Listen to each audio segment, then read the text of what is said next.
Salut à tous et bienvenue pour ce nouvel épisode du podcast Failure Faculty numéro 15. Et si je te disais qu'un de mes objectifs, c'est de devenir une aiguille dans une botte de foin? Tu te dis sûrement que je ne suis pas vraiment ambitieux, ou tu peux croire que mon seul but est de garder une sorte d'anonymat, mais ce n'est pas vraiment comme cela que je vois les choses. Aujourd'hui, avec Internet, les différents réseaux sociaux et autres outils, on a la chance de pouvoir s'exprimer de pas mal de manières différentes et de le partager simplement. Facile de s'engager, mais pas facile de se distinguer. En effet, les youtubeurs connus aujourd'hui sont pour la plupart ceux qui ont pu surfer sur la tendance au début de la vague. Bien entendu, il y en a d'autres qui ont réussi à se démarquer entre-temps, mais la proportion de gens qui se lancent dans leur propre chaîne et de ceux qui ont un suivi en nombre a tendance à descendre malgré une utilisation toujours plus massive.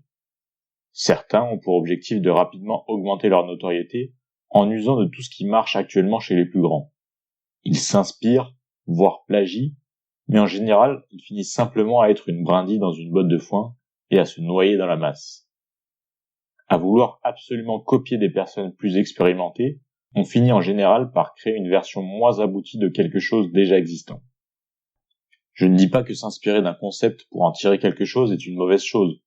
C'est d'ailleurs beaucoup comme cela que la création de contenu et l'art a opéré dans le temps. Mais il faut garder à l'idée d'apporter sa touche personnelle pour faire évoluer les choses. Si on en revient à mon affirmation de départ, je me suis lancé cette année des défis de création, d'articles écrits et également de podcasts audio de manière hebdomadaire. Et je pense en ce moment à un format vidéo pour un autre thème, mais bref, ce n'est pas le sujet. Tout ça pour te dire que je n'ai pas parlé du podcast autour de moi ou très peu. D'une part parce que c'est un format court et que je souhaitais que les gens me découvrent avec un minimum de contenu pour se faire une vraie idée de ce que je propose. Mais je ne vais pas te mentir que c'est en partie une excuse parce que j'ai du mal à me vendre et me mettre en avant et donc de parler de mes projets en général. Pour autant, la raison principale reste que mon premier objectif n'est en aucun cas la notoriété, mais plutôt pour commencer par gagner en expérience, m'améliorer, essentiellement trouver mon univers, ma particularité, ma propre façon de faire et d'aborder les sujets. Comme je te le disais, je veux être une aiguille dans une botte de foin. Certes, je pourrais peut-être ne jamais avoir la chance de percer, mais pour le moment ce n'est pas l'aspect recherché.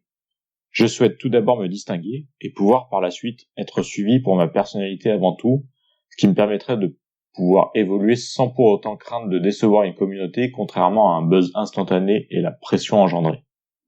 Bref, tout cela pour te dire qu'il est important de définir ses propres objectifs et de ne pas se laisser dépasser par les événements ou les tentations en général. Apprendre à se comparer à toi-même et non pas aux autres. Je ne te dis pas qu'il faut mettre des œillères et ne jamais se rapprocher des autres. Au contraire, communiquer et partager permet de prendre du recul, des idées. Garde juste en tête de faire quelque chose qui te ressemble, ça sera toujours une meilleure chose sur la durée.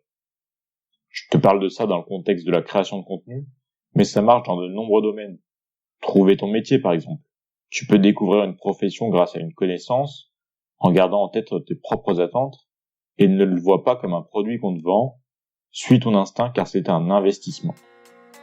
Et toi, tu veux être ce que les gens attendent de toi ou affirmer ta propre personnalité avant tout?